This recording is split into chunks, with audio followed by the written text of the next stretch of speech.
Hello, YouTube. It's been a while since I've done anything. I was preparing a lecture that I gave on a panel and working on some music and such, and just haven't gotten around to recording a YouTube video in a while. So this one isn't going to be terribly original. It's going to be the opposite of that, actually.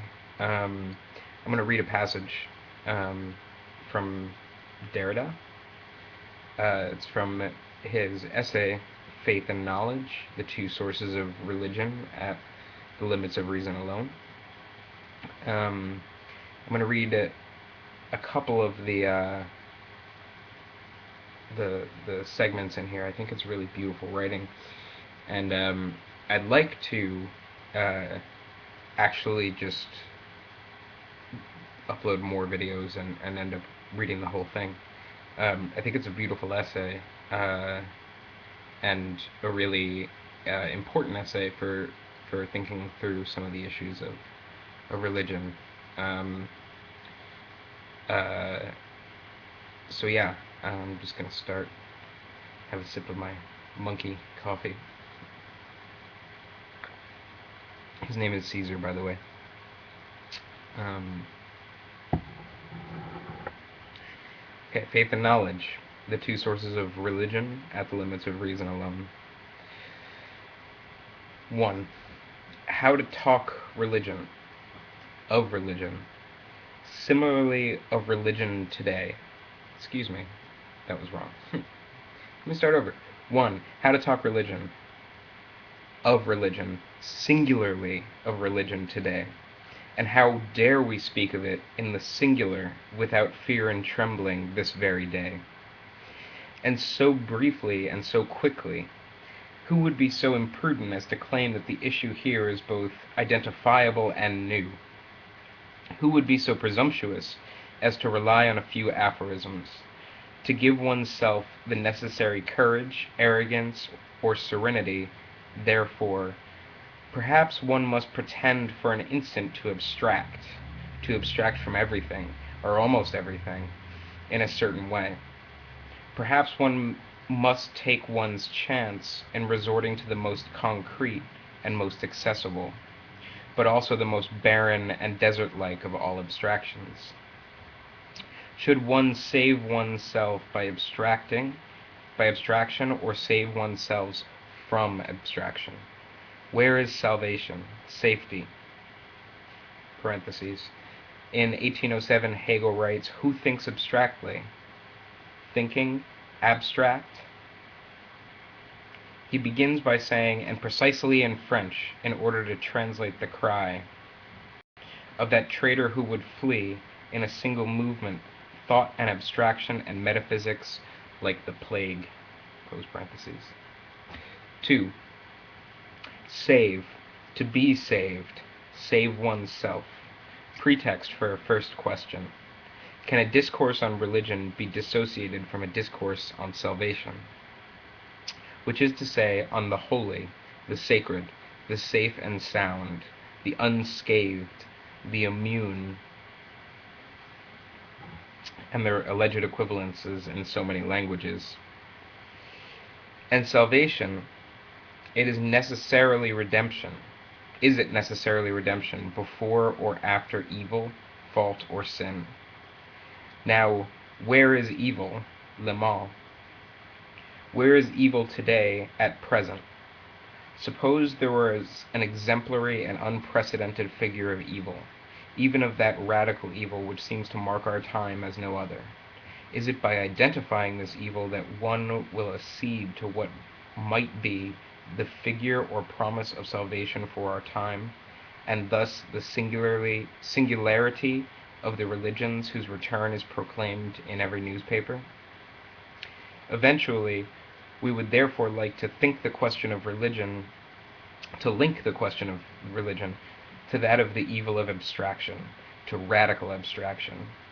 Not the abstract figure of death, of evil, or of the sickness unto death, but to the forms of evil that are traditionally tied to radical extirpation, and therefore to the deracination of abstraction, passing by way, but only much later, of those sites of abstraction that are the machine, technics, technoscience, and above all, the transcendence of teletechnology.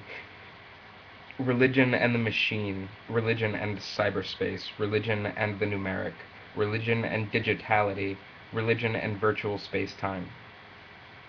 In order to take the measure of these themes in a short treatise, within the limits assigned to us, to conceive a small discursive machine, which, however finite and perfectible, would not be too powerless.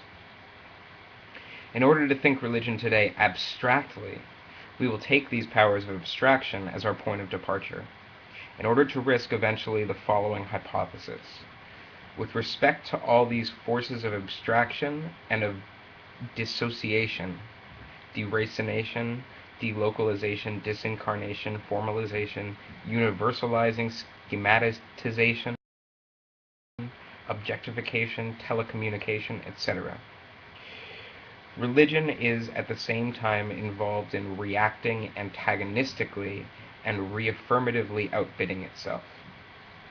In this very place, knowledge and faith, technoscience, capitalist and fiduciary, and belief, credit, trustworthiness, the act of faith will always have made common cause, bound to one another by the band of their opposition. Whence the aporia, a certain absence of way, path, issue, salvation, and the two sources. 3. To play the card of abstraction and the aporia of the no way out, perhaps one must first withdraw to a desert, or even isolate oneself on an island, and tell a short story that would not be a myth. Genre: once upon a time, just once, one day, on an island or in a desert, imagine, in order to talk religion, several men, philosophers, professors, hermeneuticians, hermits, or anchorites, took the time to mimic a small, esoteric, and egalitarian, friendly and fraternal community. Perhaps it would be necessary, in addition, to situate such arguments, limit them in time and space, speak of the place and the setting, the moment, past, one day, date the fugitive and the ephemeral, singularize, act as though one were keeping a diary out of which one were going to tear a few pages. Law of the genre, the ephemerist, and already you know we are speaking inexhaustibly of the day. Date: 28th of February 1994. Place: an island, the Isle of Capri. A hotel, a table around which we speak amongst friends, almost without any order, without agenda, without order of the day, no watchword, save for a single word, the clearest and most obscure: religion. We believe, we can pretend to believe, fiduciary act, that we share in some pre-understanding. We act as though we had some common sense of what religion means through the languages that we believe. How much belief already, to this moment, to this very day. We know how to speak. We believe in the minimal trustworthiness of this word. Like Heidegger concerning what he calls the factum of the vocabulary of being, at the beginning of being in time, we believe, or believe it is obligatory, that we pre-understand the meaning of this word, if only to be able to question it, and in order to interrogate ourselves on this subject. But we will have to return to this much later. Nothing is less pre-assured than such a factum, in both of these cases precisely. And the entire question of religion comes down, perhaps, to this lack of assurance. At the beginning of a preliminary exchange around the table, Gianni Vattimo proposes that I improvise a few suggestions. If I may be permitted, I would like to recall them here in italics, in a sort of schematic and telegraphic preface. Other propositions emerged in a text of a different character that I wrote afterwards, cramped by the merciless limits of time and space. An utterly different story, perhaps, but from near or far, the memory of words risked in the beginning that day will continue to dictate what I write. I had at first proposed to bring to to the light of day of reflection, misconstruing or denying it as little as possible, an effective and unique situation, that in which we then found ourselves. Facts, a common commitment, a date, a place. We had in truth agreed to respond to a double proposition, at once philosophical and editorial, which in turn immediately raised a double question, of language and of nation.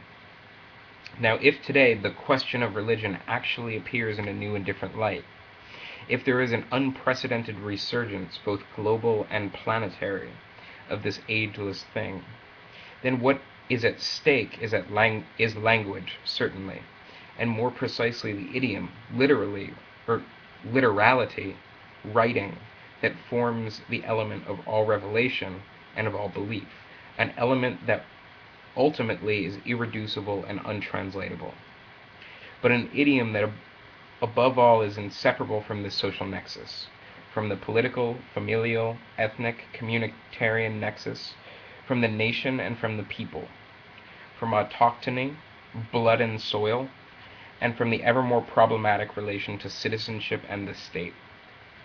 In these times, language and nation form the historical body of all religious passion. Like this meeting of philosophers, the international publication that was proposed to us turns out to be, first of all, Western, and then confided, which is also to say, confined to several European languages, those we speak here in Capri on this Italian island: German, Spanish, French, Italian. 5.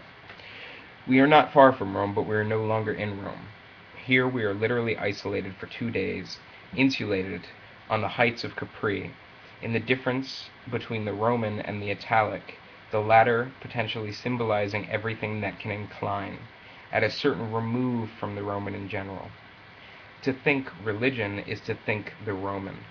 This can be done neither in Rome or too far from Rome. A chance or necessity for recalling the history of something like religion.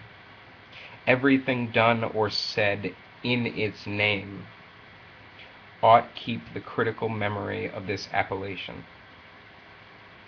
European, first of all, it was Latin. Here, then, is a given whose figure, at least as limit, remains contingent and significant at the same time. It demands to be taken into account, reflected, thematized, dated. Difficult to say Europe without connoting Athens, Jerusalem, Rome, Byzantium, wars of religion, open war over the appropriation of Jerusalem and of Mount Moriah, over the "here I am" of Abraham or of Ibrahim before the extreme sacrifice demanded of him, the absolute offering of the beloved Son, the demanded putting to death, or death given to the unique descendant, repetition suspended on the eve of all passion. Yesterday, truly just a few days ago, there was a massacre of Hebron at the tomb of the patriarchs, a place held in common and symbolic trench of all the religions called Abrahamic. We will represent and speak 4 different languages, but our common culture, let's be frank, is more manifestly Christian, barely even Judeo-Christian. No Muslim is among us, alas, even for this preliminary discussion, just at the moment when it appears Islam, perhaps, that we ought to begin by turning our attention. No representative of other cults either, and not a single woman. We ought to take this into account, speaking on behalf of these mute witnesses without speaking for them, in place of them, and drawing from this all sorts of conclusions. That's as far as I'm going to go in this video. Thank you for watching, subscribe, etc., and have a good day.